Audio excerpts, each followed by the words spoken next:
বাংলাদেশ জাতীয়তাবাদী দল ক্ষমতায় এলে 18 মাসের মধ্যে শিক্ষিত বেকারদের জন্য 1 কোটি কর্মসংস্থানের সুযোগ সৃষ্টি করা হবে, এমন ঘোষণা দিয়েছেন দলের কেন্দ্রীয় ক্রীড়া বিষয়ক সম্পাদক ও ঢাকা মহানগর উত্তর বিএনপির আহ্বায়ক আমিনুল হক।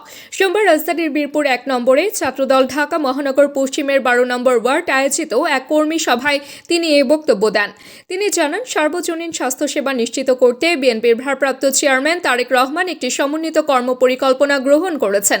এই পরিকল্পনার আওতায় দেশের প্রতিটি জেলা, উপজেলা, বিভাগ পর্যায়ে নাগরিকদের হাতের নাগালে চিকিৎসা সেবা পৌঁছে দেওয়া হবে। আমরা যদি সরকার গঠন করতে পারি, ইনশাআল্লাহ আমরা 18 মাসের ভিতরে আমরা শিক্ষিত বেকার যুবকদেরকে 1 কোটি কর্মসংস্থানের ব্যবস্থা করে দিতে চাই।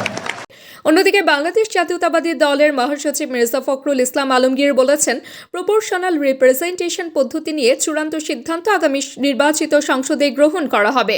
সোমবার রাজধানীর গুলশানে বিএনপির চেয়ারপারসনের রাজনৈতিক কার্যালয়ে তিনি এ মন্তব্য করেন। মতবিনিময় সভায় খ্রিস্টান সম্প্রদায়ের বিভিন্ন শ্রেণী পেশার সদস্যদের সঙ্গে মির্জা ফখরুল নিজের অভিব্যক্তি তুলে ধরেন। অংশগ্রহণকারীরা তাদের সামাজিক সমস্যা, রাজনৈতিক অন্তর্ভুক্তি এবং আসন্ন নির্বাচনের প্রার্থী মনোনয়নের বিষয়ে মতামত তুলে ধরেন। অর্থাৎ আপনার পিআর অর্থাৎ আপনার প্রপোর্শনেট রিপ্রেজেন্টেটিভস, এই বিষয়টা অনেক দেশে আছে, অবশ্যই আছে, কিন্তু এটার সঙ্গে আমাদের দেশের মানুষ কিন্তু খুব বেশি পরিচিত না।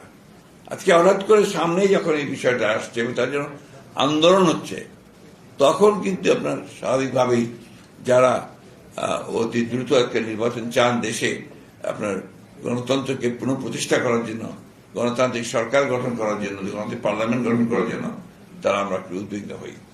সেই জন্য আমরা খুব পরিষ্কার করে বলেছি যে এই বিষয়টা ওই আগামী পার্লামেন্টের উপরে ছেড়ে দিতে হবে।